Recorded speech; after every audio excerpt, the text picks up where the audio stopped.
È iniziata oggi al quartiere feristico di Torreano di Martignacco la somministrazione della terza dose di vaccino alle categorie fragili, in coda tanti trapiantati, per noi dicono una preziosa opportunità. Il vaccino è verità, mi risponda Novax, sale sul palco dove Enrico Letta sta tenendo un comizio a Trieste, la donna è stata poi allontanata. Tutto questo, dice Letta, è figlio dell'ambiguità di una politica irresponsabile. Un camion si rovescia in autostrada, si creano rallentamenti, un auto articolato si ferma per le code, viene tamponato da un furgone che resta incastrato sotto il mezzo pesante, 2 morti e 3 feriti in A4. Preoccupazione Tolmezzo dopo l'annuncio di 1500 esuberi da parte di Magneti Marelli. All'Automotive nel capoluogo carnico sono occupati 1000 addetti, domani il confronto tra direzione generale e sindacati nazionali. A 4 anni dalla morte del poeta Pio Luigi Cappello, la comunità di Cassacco, dove visse 2 lunghi e intensi anni, gli dedica una mostra, un percorso dedicato ai suoi versi, gli intitola La scuola dell'infanzia.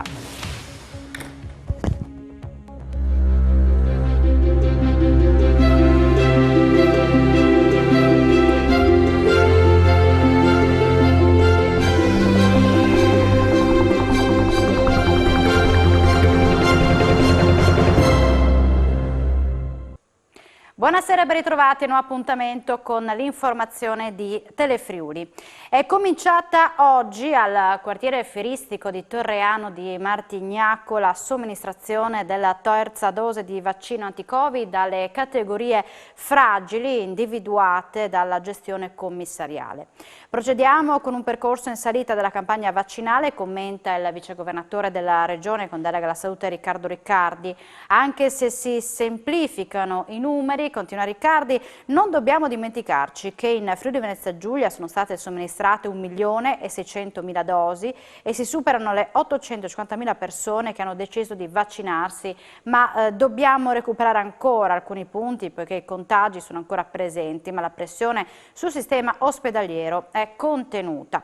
In seguito alle maggiori restrizioni collegate al Green Pass in questi giorni, conclude Riccardi, si è visto un aumento considerevole di adesioni alla vaccinazione. Da 1.500 sono passate a 4.500, 5.000 al giorno. E sono stati circa un centinaio coloro che oggi si sono recati al centro allestito nei padiglioni della fiera di Martignacco per sottoporsi all'inoculazione della terza dose di vaccino. Per le prossime giornate sono già state prenotate 232 dosi e sono ancora a disposizione fino all'11 ottobre circa 7.000 posti. Bisognerebbe dire alla gente che vada a vaccinarsi perché riacquistiamo la libertà, chi è titubante non succede niente, non sentite niente e vi può salvare la vita. Un messaggio chiaro da parte di chi oggi si è sottoposto alla terza dose di vaccino anti-Covid assieme alle altre 99 persone del centro regionale trapianti. Oggi avevamo 30 terze dosi e poi avevamo 100 terze dosi in collaborazione col centro regionale trapianti. Le prossime giornate allora sono già prenotate un 220 dosi in Pfizer e 12 Moderna, però abbiamo ancora una prenotabilità di circa un 7.000 posti. È un'opportunità che viene presentata, diciamo, no, un po' a tutti, ma in maniera particolare ai cardiotrapiantati, i trapiantati in genere. Questo è il nostro modo per poter essere liberi e per poter fare una vita quantomeno normale. L'unica possibilità e la difesa è proprio il vaccino, per cui da non essere anzi soddisfatti che siamo in un paese dove c'è la possibilità di farlo. Contento oggi di aver fatto la terza dose? Assolutamente, assolutamente. Potrebbe essere questione di qualche mese l'avvio della vaccinazione anti-Covid per i bambini dai 5 agli 11 anni. L'epidemiologo e pediatra Giorgio Simon sottolinea che mancano solo alcuni passaggi autorizzativi e intanto tranquillizza sulla sicurezza del siero sopra i 12 anni. Al contempo evidenzia come in Asia siano in aumento i bambini morti per il virus. La nostra intervista completa al dottor Simone andrà in onda questa sera nel corso di Screenshot a partire dalle 19:45. Un estratto. Tra qualche mese potrebbe scattare il via libera alla vaccinazione anti-Covid anche per i bambini, dopo l'annuncio delle aziende Pfizer e BioNTech che il vaccino per la fascia pediatrica 5-11 anni si è dimostrato sicuro sulla base dei primi risultati degli studi clinici, un'ipotesi che al momento però necessita di ulteriori passaggi, come spiega l'epidemiologo e pediatra Giorgio Simon. La fase successiva è che lo studio venga pubblicato, revisionato da persone che ne valutano la qualità, dopodiché che questo entri nel processo di autorizzazione degli enti che lo autorizzano, l'AIFA, l'EMEA o l'FDA negli Stati Uniti. Finito quel processo potrà essere autorizzato. Ricordiamoci che il vaccino che è stato sperimentato è metà della dose che si usa nell'adulto. Credo che in qualche mese si possa arrivare alla vaccinazione dei bambini sostanzialmente. Quanto al rischio basso di complicazioni per i più piccoli, però bisogna tenere alta la guardia perché qualcosa sta cambiando. Non c'è un dato simile in Italia, c'è invece un importante aumento di mortalità e di malattie gravi in Asia, in India e in altri paesi della zona ci sono molti bambini che muoiono di Covid, e questo era di Covid ovviamente con la nuova variante, e probabilmente le condizioni economiche, le condizioni nutrizionali, alcune malattie che loro hanno ha fatto sì che ci sia questo fenomeno che tutti i pediatri del mondo stanno notando.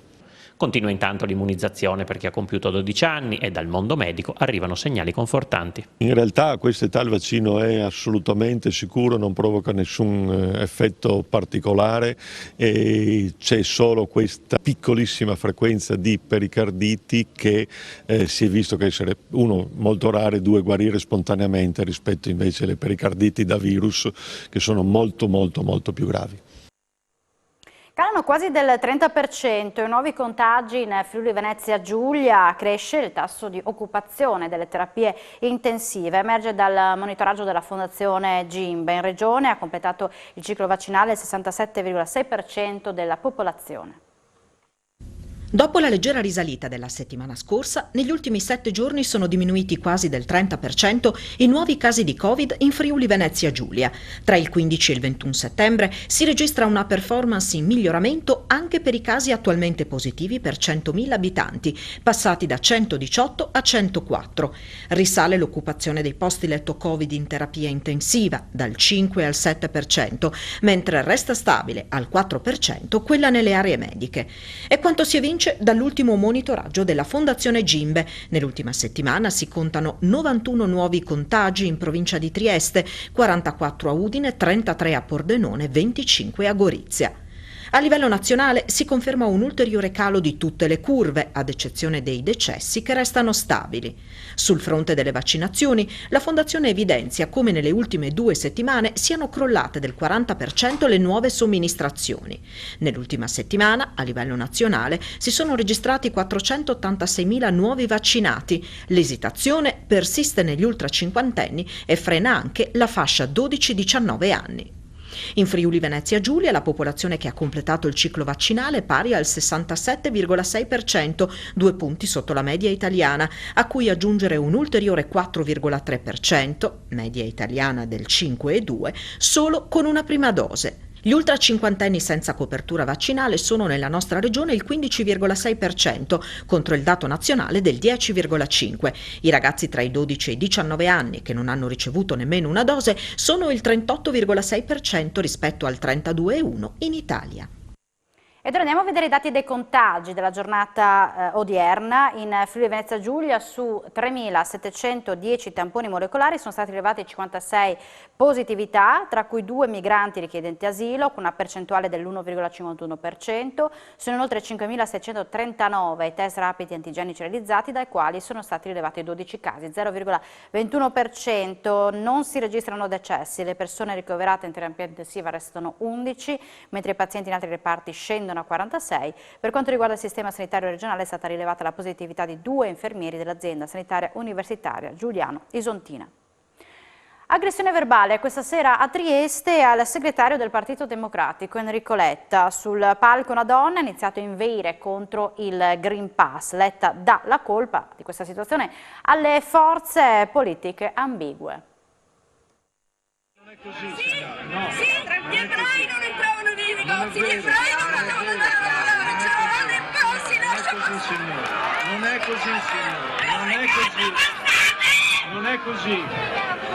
Un clima sempre più caldo nella campagna elettorale di Trieste con l'ennesimo comportamento sopra le righe di alcuni esponenti Novax. Dopo le urla, la donna è stata fatta scendere dal palco dal personale della Digos. Il segretario del Partito Democratico Enrico Letta a Trieste per la campagna elettorale, però questa volta fa nomi e cognomi di chi, secondo lui, sta alimentando questo clima di tensione. Il clima è esasperato in tante parti d'Italia, credo che il clima sia esasperato anche per colpa dell'irresponsabilità di forze politiche che sono ambigue su questo tema e che hanno lasciato intendere, hanno lasciato svilupparsi concetti, idee, pregiudizi che stanno esasperando una parte della popolazione. Credo che sia veramente un atteggiamento sbagliato, credo che questo atteggiamento sbagliato sia figlio dell'ambiguità di forze politiche, di governo, mi riferisco alla Lega, che su questo non sono riuscite, non hanno voluto usare parole chiare. Noi ci assumiamo la responsabilità della chiarezza, per noi il vaccino è libertà e il Green Pass è libertà. Sul futuro del governo le idee sono chiare, in particolare per fare quelle riforme che gli imprenditori chiedono, come la semplificazione. Io credo che il governo Draghi sia quello che sta facendo oggi tante cose importanti, che in modo molto concreto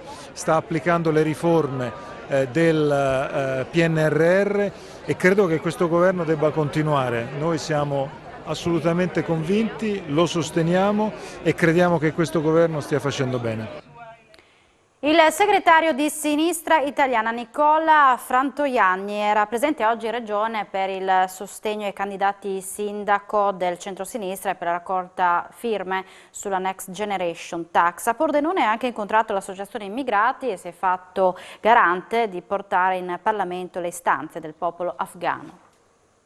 Avanti con la raccolta firme per una fiscalità più equa, lo ha ribadito Nicola Frantoianni, segretario di Sinistra Italiana, presente oggi in Regione per sostenere i candidati a sindaco del centro-sinistra e implementare le adesioni per la Next Generation Tax. Una riforma dell'imposta patrimoniale di questo Paese che già esiste ma è spesso iniqua, non è progressiva, produce distorsioni e noi vogliamo riformarla per proporre una cosa che ci pare molto semplice, cioè che chi ha grandissime ricchezze possa dare qualcosina in più per abbassare il peso fiscale sulla maggioranza dei cittadini e per liberare risorse necessarie per investire sul futuro del Paese, in particolare sui giovani. Abbiamo superato ampiamente la metà delle firme necessarie, che sono 50.000 per le leggi di iniziativa popolare. Le persone firmano per una ragione semplice, perché si rendono conto che questa è una proposta che migliora la condizione per il 90 e passa per cento della popolazione, che ha un doppio guadagno. Il primo è un risparmio sull'attuale imposizione fiscale.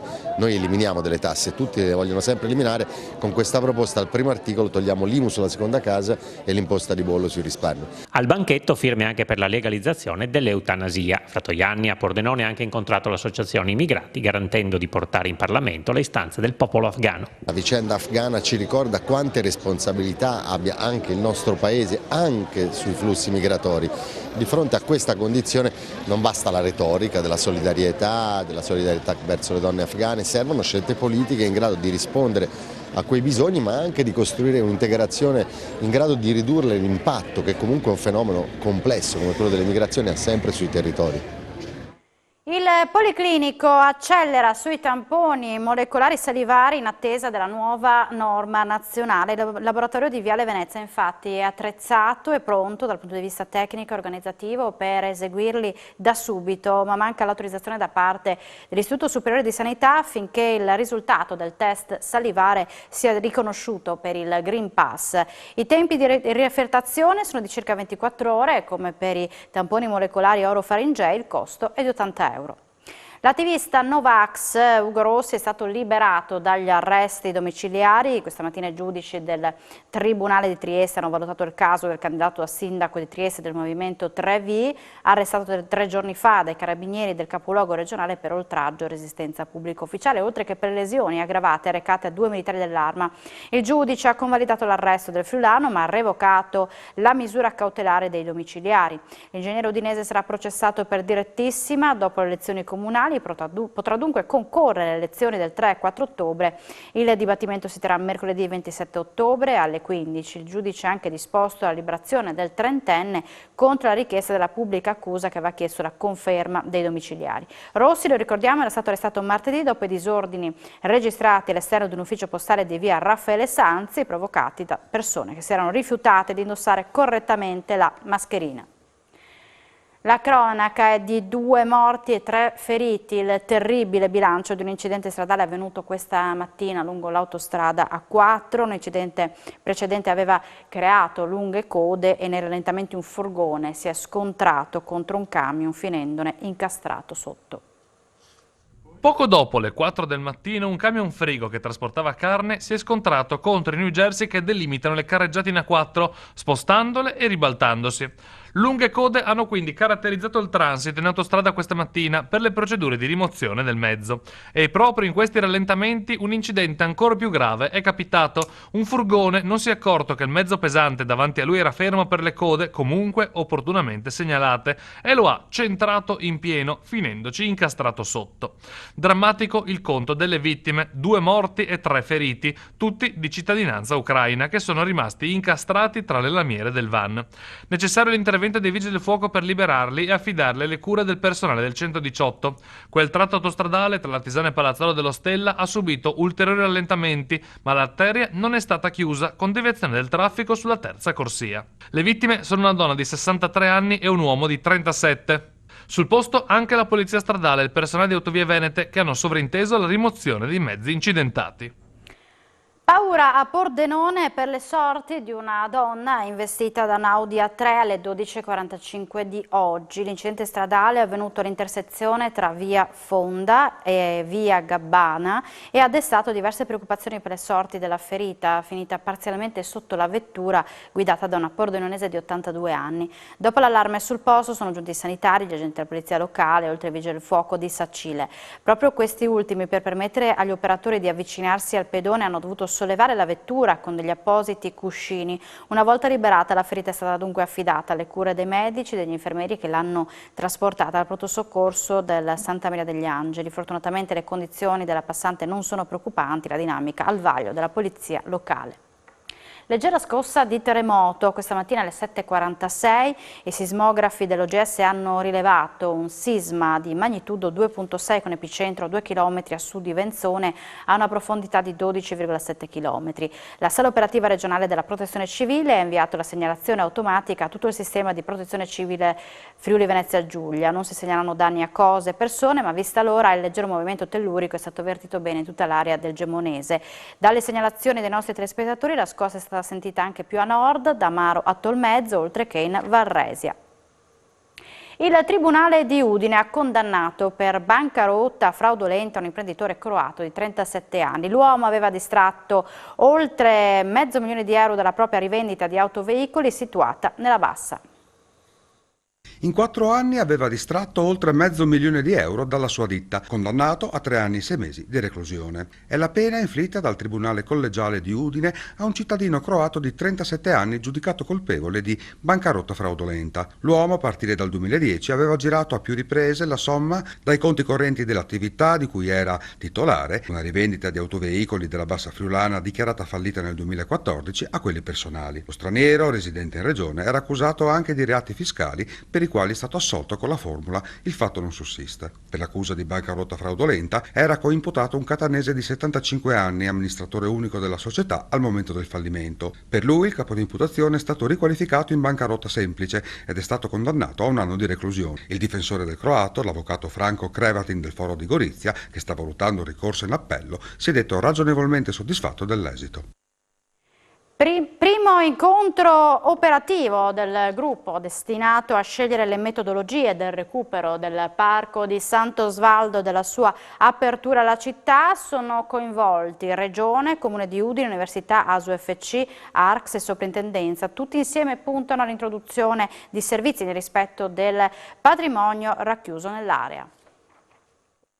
Il piano di recupero del Parco di Sant'Osvaldo dovrà valorizzare e rispettare il ricco patrimonio ambientale, culturale, architettonico e sociale che ha sempre custodito. È in sintesi l'intervento del vicegovernatore della Regione Riccardo Riccardi alla riunione del gruppo di lavoro composto da rappresentanti di comune, università, azienda sanitaria, agenzia regionale di coordinamento e soprintendenza, che dovrà fornire indicazioni e suggerimenti per recuperare l'area dell'ex ospedale psichiatrico, per il quale l'amministrazione regionale ha deciso di destinare a bilancio risorse pari a 25 milioni di euro. Abbiamo chiesto al dottor Piani anche per la sua esperienza professionale, di poter coordinare questo lavoro. Io penso che sia importante per quello che quest'area custodisce. Il Comune spera che qua possa trovare concreta applicazione 3 temi fondamentalmente. Il primo è quello della inclusione sociale e valorizzazione, direi io, non solo della salute mentale ma della disabilità in genere. Il secondo tema è un luogo dove si possa fare promozione della salute e prevenzione,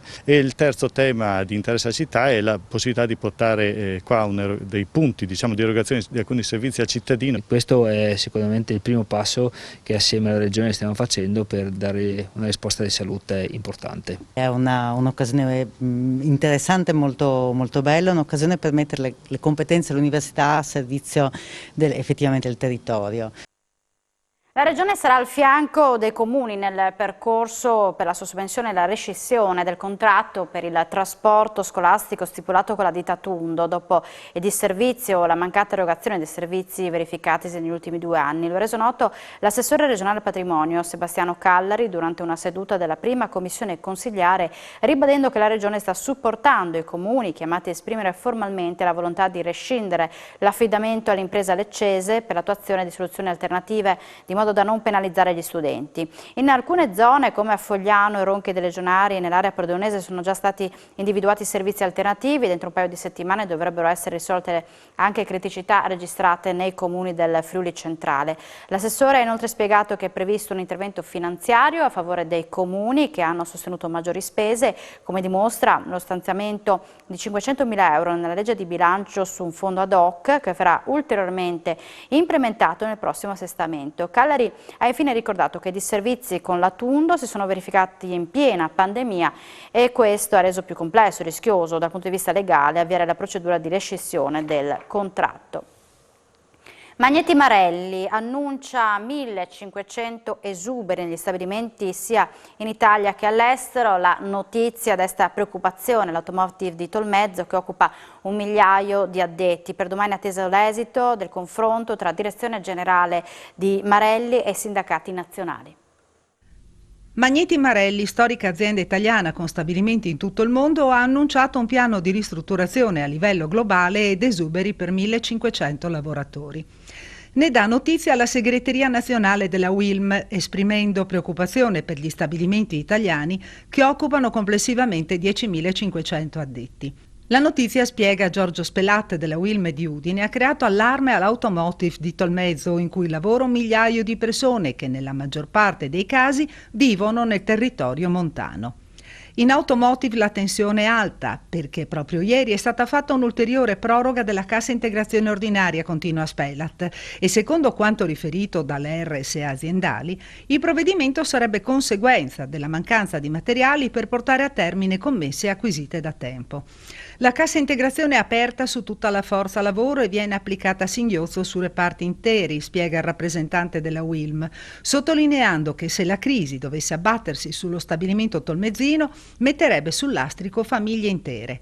Per domani è previsto un incontro con la direzione generale della Magneti Marelli, in cui il sindacato chiederà chiarezza sul piano industriale e sugli esuberi. Sfide di Promoturismo Friuli Venezia Giulia, l'assessore regionale al turismo Sergio Emidio Bini presenta la nuova squadra che guiderà la società controllata dalla regione. Un'estate importante che ha visto numeri tornati vicini al periodo pre-pandemia. Il Friuli Venezia Giulia guarda con ottimismo alla ripartenza e l'assessore Sergio Emidio Bini traccia la linea di quello che sarà la sfida più importante: consolidare e rilanciare il ruolo di Promoturismo FVG dopo la nomina di Antonio Bravo come direttore generale. Beh sì, il dottor Antonio Bravo è diventato il nuovo direttore generale di Promoturismo. Io comunque colgo l'occasione anche per ringraziare l'eccellente lavoro che ha fatto l'ingegner Gomiero in questi suoi anni di collaborazione con noi. Sì, all'interno di Promoturismo ci sono delle risorse molto importanti, abbiamo già iniziato un confronto diretto proprio questa settimana con tutta la struttura. Sono convinto che la già valida organizzazione, la già valida struttura di Promoturismo possa crescere ancora. È un driver fondamentale per la promozione della nostra regione e come tale va, come dire, è custodito e aiutato a crescere. Le nuove rotte e soprattutto il colore, questa la sfida di Barcolana 2021, la 53esima edizione è stata presentata oggi a Trieste alla presenza delle più alte cariche regionali e cittadine del presidente di Generali Gabriele Galateri di Genola. Sarà l'anno della ripartenza dopo un 2020 in cui, in realtà, a fermare Barcolana è stato il troppo vento. La 53esima edizione della regata più affollata del mondo è stata presentata oggi alla presenza del presidente dei Generali Gabriele Galateri di Genola.